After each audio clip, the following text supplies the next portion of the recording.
What happens when a celebrity with immense power, a polished public image, and a multi-million-dollar legal team decides that your voice is too dangerous to ignore? Not because you broke the law, not because you spread lies, but because you asked the wrong questions at the wrong time. This isn't a movie, this is my real life. And now I'm being dragged into a legal battle I never signed up for, because I dared to talk about Blake Lively. Over the past few months, I've covered the explosive lawsuit between Blake Lively and Justin Baldoni, a case filled with shocking accusations, contradictory statements, and courtroom drama that no one in Hollywood wants you to look too closely at. I followed every filing, I analyzed the legal moves, I questioned the motives behind certain media leaks. But what started as commentary has now turned into a personal nightmare. Because Blake Lively's attorney, yes, her actual lawyer, has now accused me by name in an official court filing. She didn't just misquote me. She claimed I was part of a coordinated harassment campaign, that I defamed her client, that I'm a threat. Let me be clear, I am not part of any campaign. I've never worked with Justin Baldoni or anyone on his team. I've never received insider information. Everything I reported on was based on public documents and verifiable facts. But that didn't stop Blake Lively's team from twisting my words and using me as a scapegoat in their increasingly aggressive effort to control the narrative. And when I say control, I mean silence. This isn't just a story about me. This is about what's happening to independent creators, digital journalists, and anyone who dares to ask questions about the Hollywood elite. Subpoenas are flying. Creators are being forced to hire lawyers. PR teams are feeding false narratives to tabloids. And behind it all is a legal strategy that's as chilling as it is calculated: intimidate, discredit, and shut down dissent. But here's the part they didn't count on: I'm not backing down. I'm not going silent. And neither are the other creators being targeted in this growing war between power and truth. Because this isn't just about one lawsuit anymore. This is about the right to speak, the right to criticize, and the right to expose hypocrisy, no matter how wealthy or famous the subject is. In this video, I'm going to break down exactly what Blake Lively's lawyer accused me of, how it was a complete distortion of reality, and why this could set a dangerous legal precedent for everyone online. Get ready, because what you're about to hear will shock you. And if they can come after me for simply speaking the truth, they can come after you too. It started with an unexpected email late at night from my attorney marked urgent. The subject line read: Blake Lively's attorney has filed a claim against you. My heart sank before I even opened it. For months I had been covering the Blake Lively versus Justin Baldoni legal drama, digging into court documents, questioning the timeline of filings, and raising uncomfortable but necessary questions about the tactics used by Lively's legal team. I thought I was just doing what any responsible commentator would do, engaging in fair use commentary and analysis, but this was something else, something darker. When we read the document together, I was stunned. There it was, my name cited as an example of reckless digital dissemination and character assassination through coordinated media manipulation. The lawyers weren't just taking issue with my work, they were accusing me of defamation. According to the filing, I was supposedly part of a targeted online harassment campaign against Blake Lively. But I had never communicated with Justin Baldoni's team, never received any insider leaks, and certainly never took part in any coordinated campaign. I was simply documenting what was already public, and now I was being used as a scapegoat in an escalating war between two celebrities and their very powerful lawyers. The filing twisted my words out of context. In one of my videos, I had posed a question: isn't it interesting how this filing came just one day after the New York Times published that story? It was rhetorical, an observation, but the court document portrayed it as an accusation of legal fraud and collusion. They left out everything else I had said in that segment, ignoring the nuance and context, and cherry-picked one line to frame it as defamation. That's not just dishonest, it's dangerous. And it wasn't just me. Over the past few months, Blake Lively's legal team has gone after multiple content creators and independent journalists. Subpoenas have been issued demanding access to internal emails, notes, and even personal communications. Some of these creators have fewer than 20,000 subscribers. They're not media empires, they're independent voices who dare to question what's happening.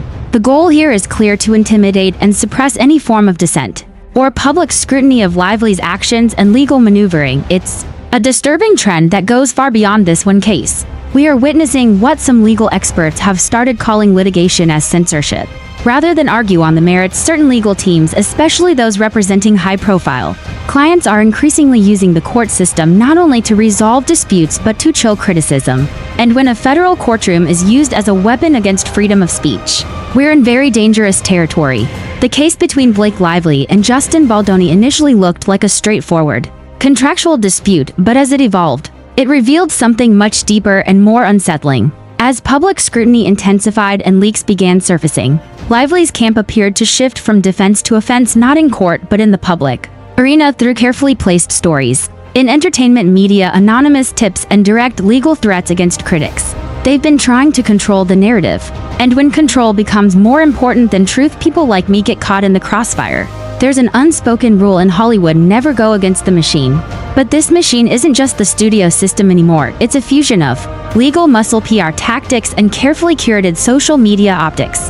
And when that machine turns its attention to you, it's overwhelming. The emails, the phone calls, the online trolling. Once my name appeared in that filing, it all intensified. And still I kept asking, if they're this afraid of what I'm saying, what are they really hiding? The most surreal moment came during a federal court hearing just weeks later. I wasn't physically present, but I watched the live stream, heart pounding.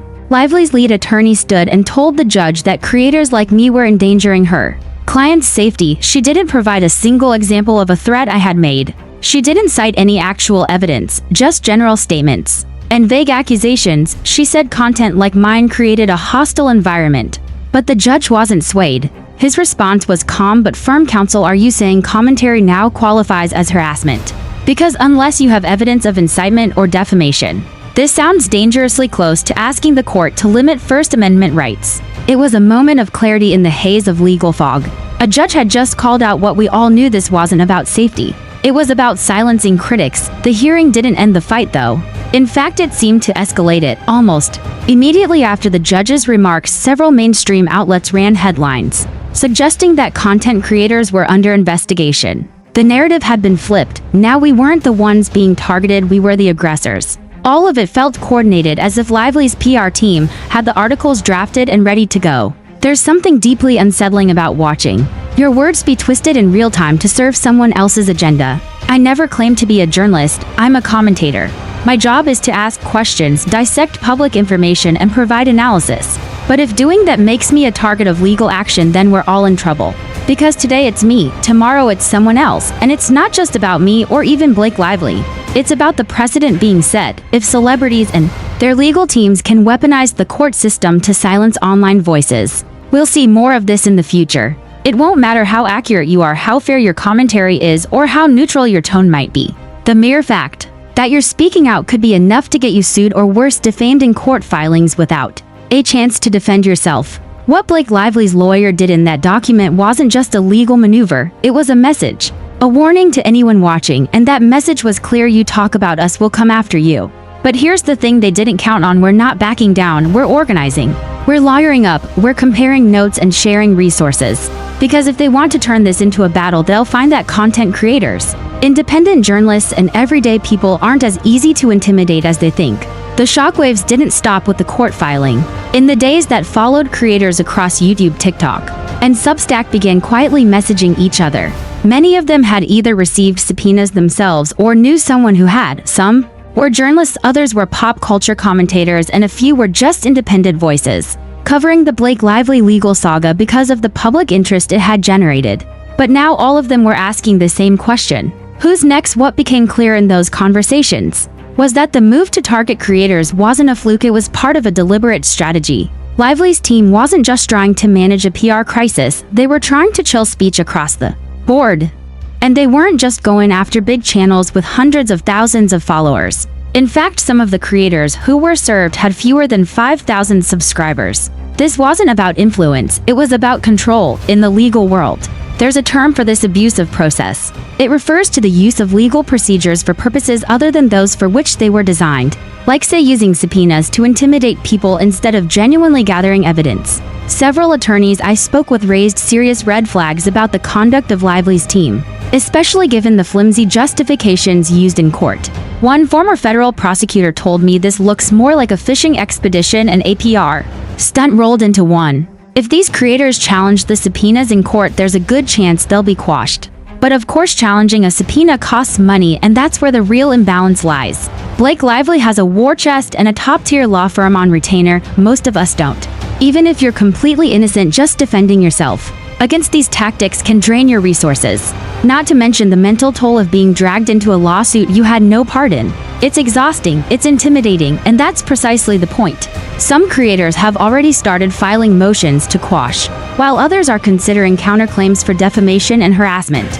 And more than a few have retained legal counsel from nonprofit organizations that specialize in defending freedom of speech. The Digital Rights Advocacy Coalition, for instance, has begun offering legal assistance to affected commentators. They're warning that this could become a landmark First Amendment case if it continues to escalate. But while all of this plays out in court, the smear campaign outside of it is just as aggressive. Shortly after I was named in the court filing, I noticed a strange uptick in coordinated online attacks. My videos were being brigaded with negative comments, my DM is filled with spam, and certain forums began circulating edited clips of my content, making it look like I had said things I never actually said. It didn't take long to connect the dots. This was coordinated digital retaliation, plain and simple. Some outlets took it even further.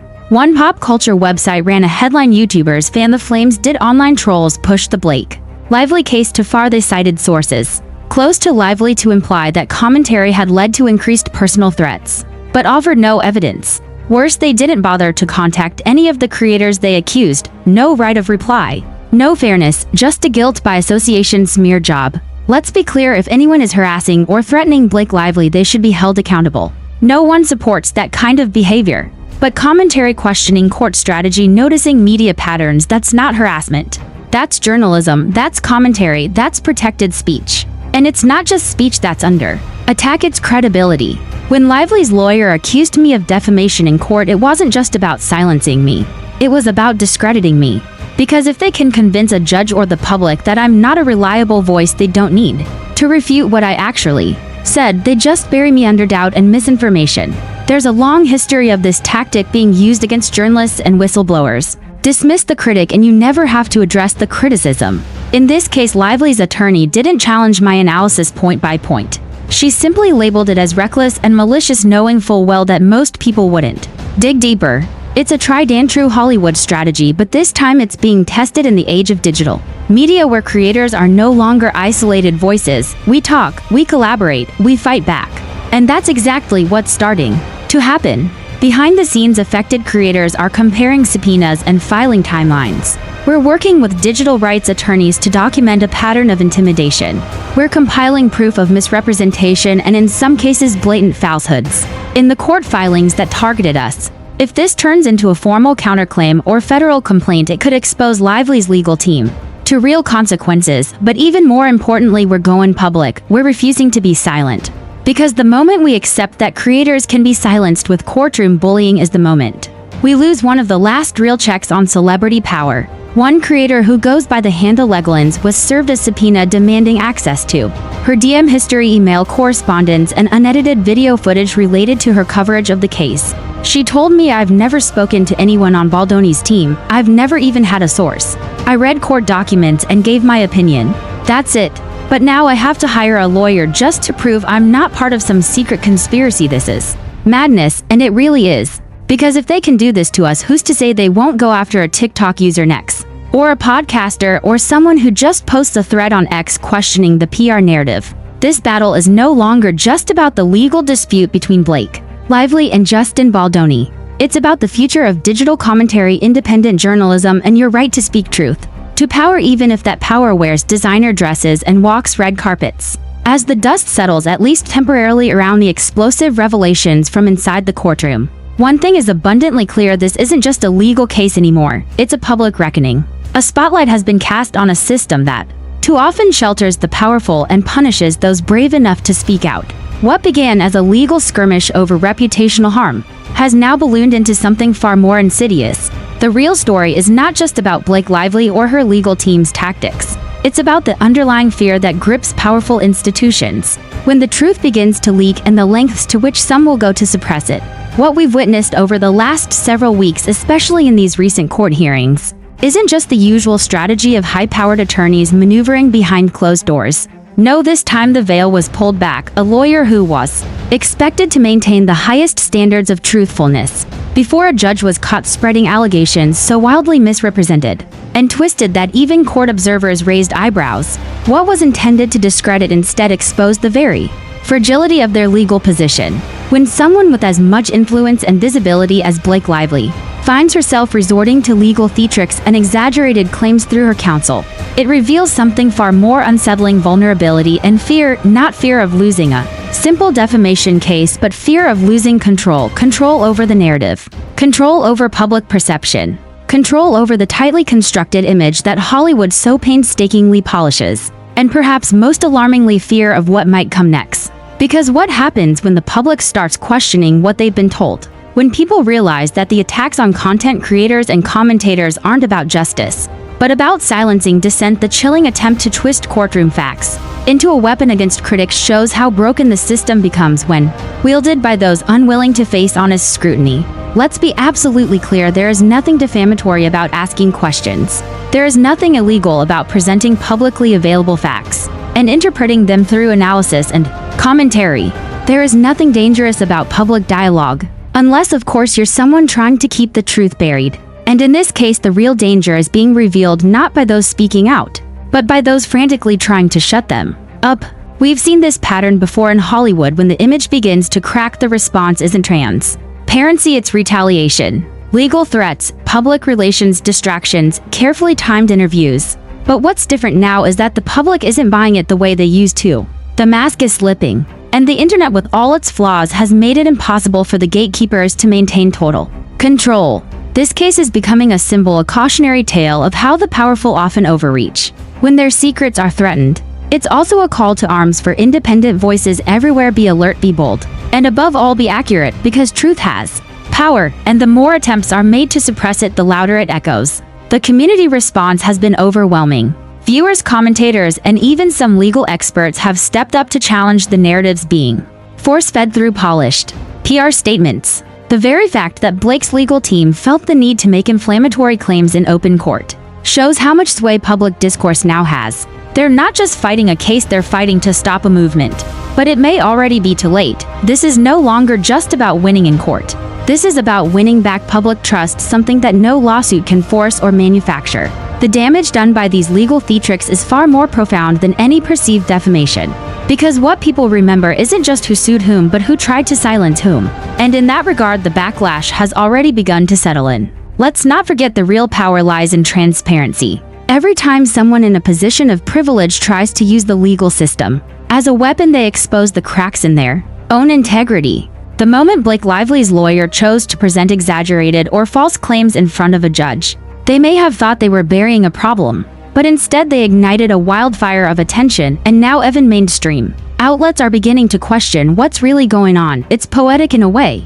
The louder the attempts to silence, the greater the noise becomes. The more aggressive the tactics, the more sympathetic the audience grows toward those targeted. The court of public opinion doesn't operate like a courtroom. It doesn't care about redacted exhibits or procedural delays. It cares about authenticity, and it knows when something feels off. This moment is more than just another tabloid legal drama. It's a turning point. A signal that the old strategies of intimidation no longer work as they once did.